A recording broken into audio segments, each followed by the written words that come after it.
जय भीम. आज या तासगाव स्टँडपासून मी खाली जात असताना तर आज आमच्या भगिनीचं या ठिकाणी नाश्ता सेंटर अगदी चांगल्या पद्धतीचा त्या इथे भगिनी बनवतात. तर मी जाता जाता चहाची सुद्धा टेस्ट बघितली. चहा सुद्धा सुंदरपैकी आहे. तर आज आपण या ठिकाणी तर त्यांच्याशी आपण चर्चा करणार आहे. तर आज तुमचं पहिल्यापासून तुमचं नाव काय सांगा? माझं नाव दुर्गा नितीन घागरे. तुम्ही शिक्षण तुमचं काय झालं?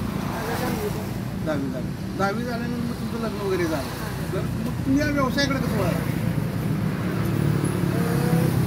व्यवसायाकडे वळलो म्हणजे माझ्या जरा मनात आलं की आपण काहीतरी टाकायला पाहिजे, व्यवसाय काहीतरी करायला पाहिजे. मी कोणाकडे प्रेरणा भेटली?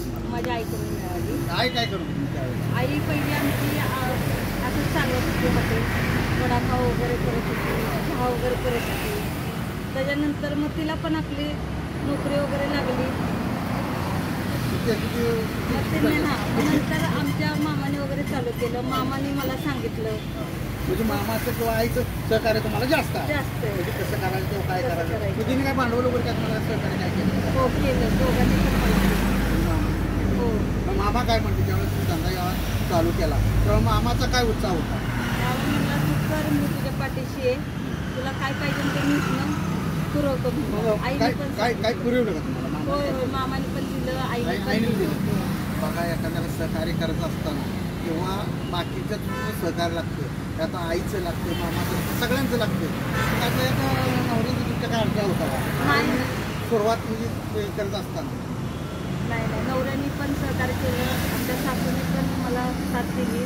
बघा, सांगण्याचं तात्पर्य कसं, बघा, नवरा किंवा सासू ही सुद्धा याच्यात सहभाग आहे. मग असं जवळ माझ्या मते सगळ्या भगिनीला तर असं नवरा किंवा सासू किंवा मामा किंवा आई म्हणून प्रत्येकाने सहकार्य केलं तर ते आपली भगिनी आपल्या घरी आहे किंवा काय कामधंदा न करत असताना काय तर असं व्यवसायाकडे तिने वळलं तर तुम्ही त्यांना काय मार्गदर्शन करता? किंवा एखादं शिकायचं असेल किंवा इथं तुमच्याकडे येऊन शिकायचं असेल तर तुम्ही त्यांना काय संदेश देतील किंवा काय करतील?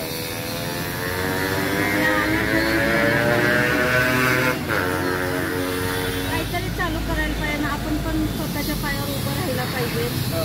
आणि सगळ्यांची पण आपल्याला साथ असली तर आपण उभं राहतो. घरातल्यांची पण साथ पाहिजे ना आपल्याला. तिथून आपण उभं राहायचं. काय पण करा, पण स्वतःच्या पायावर उभं राहा. हा करा. मला एखादा संदेश देत असताना सुद्धा कसं आहे, बारीक आपल्या नजरेने किंवा कानात सुद्धा सांगता येणार नाही अशा पद्धतीनं हा संदेश आहे. सांगताना सुद्धा ते सुद्धा कशी बोललेत बघा. काही करा म्हणजे आपलं चांगलं परपंचासाठी काही बी करा, चांगल्या पद्धतीनं असावं किंवा संदेश सुद्धा त्यांचा अगदी घेण्याजोगा मला सुद्धा आहे. तर यासाठी तुमचा एखादा नंबर सांगा.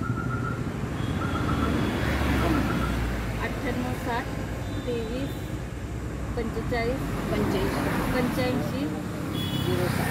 07. जय भीम.